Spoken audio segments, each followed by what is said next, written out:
Mheshimiwa Mwenyekiti, nikichukulia mfano katika mkoa wetu wa Tabora na hususan katika jimbo letu la Sikonge, changamoto hii ni kubwa na imepelekea kuwa na mwingiliano mkubwa sana kati ya wakulima, wafugaji na hasa na walinaji wa asali vile vile. Nitoe mfano, jimbo letu la Sikonge au wilaya yetu ya Sikonge, Mheshimiwa Mwenyekiti, ina jumla ya ukubwa wa kilomita za mraba 27,873. Lakini kati ya kilomita hizo ni kilomita 1533.01 tu ndizo zinazotumika katika shughuli za kimaendeleo, katika shughuli za ufugaji, katika shughuli za kilimo pamoja na ulinaji wa asali. Mheshimiwa Mwenyekiti, eneo hili ni dogo sana. Eneo lote lililobaki takriban kilomita za mraba 26,300.99. Zote hizi Mheshimiwa Mwenyekiti zimebaki kama ni mapori ya akiba, lakini vile vile mengine ni kwa ajili ya hifadhi ya taifa. Hatuna mashaka wala hatuna shida na hifadhi ya taifa. Shida yetu Mheshimiwa Mwenyekiti iko katika mapori haya ya akiba. Tunaomba sana Mheshimiwa Mwenyekiti, Mheshimiwa Waziri Mkuu, tunaomba sana, hebu hawa wananchi wa Sikonge kutoka kwenye 5.5% wanazozitumia kwa shughuli za kilimo, tunaomba hebu ziongezeke hizi, angalau tufikia hata 20%. Tunaomba sana sana sana sana. Leo hii yale ambayo ni mapori ya akiba, kimsingi Mheshimiwa Mwenyekiti, haya mapori tayari kuna wageni, kuna watu kutoka nje ya mkoa wa Tabora wameshavamia, kwa sababu wanajua haya ni mapori yamekaa tu, hayafanyi kazi yoyote, yameshavamiwa kwa kiasi kikubwa sana. Hivyo tunaomba kweli kweli, serikali tunaiomba, hebu ituongezee haya maeneo, na yale yatakayobaki kama ni akiba na hifadhi, basi kuwe na management nzuri ya kuona kwamba kama ni akiba basi endelee kuwa ni akiba, na kama ni hifadhi basi endelee kuwa na hifadhi na yasivamiwe. Mheshimiwa, tunaomba sana.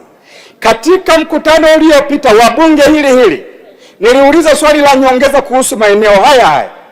Jibu ambayo serikali ilitoa ilisema kwamba kuna kamati ya mawaziri 8 ambayo imeundwa na tathmini yao inasubiriwa ili kusudi hatua stahiki ziweze kuchukuliwa ili wananchi hawa waweze kuongezewa maeneo.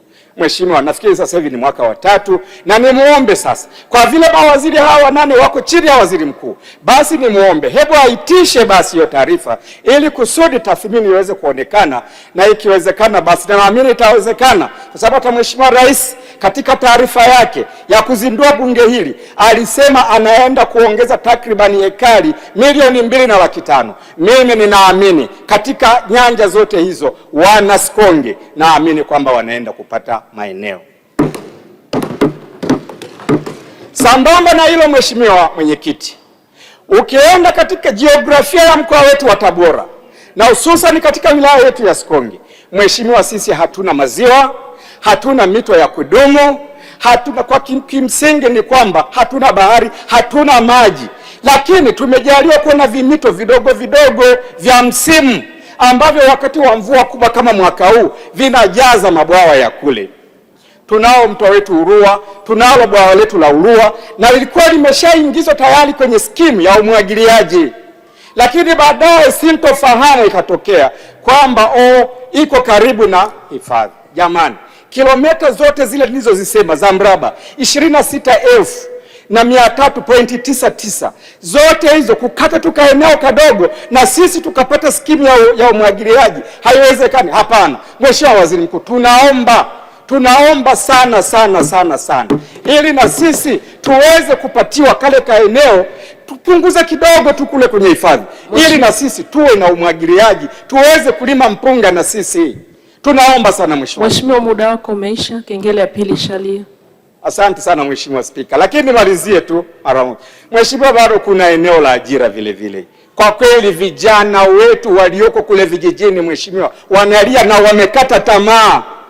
Anafika kijana na kuambia kwamba Mheshimiwa, mimi siajiriki. Unamwambia kwa nini uajiriki? Anasema sina connection.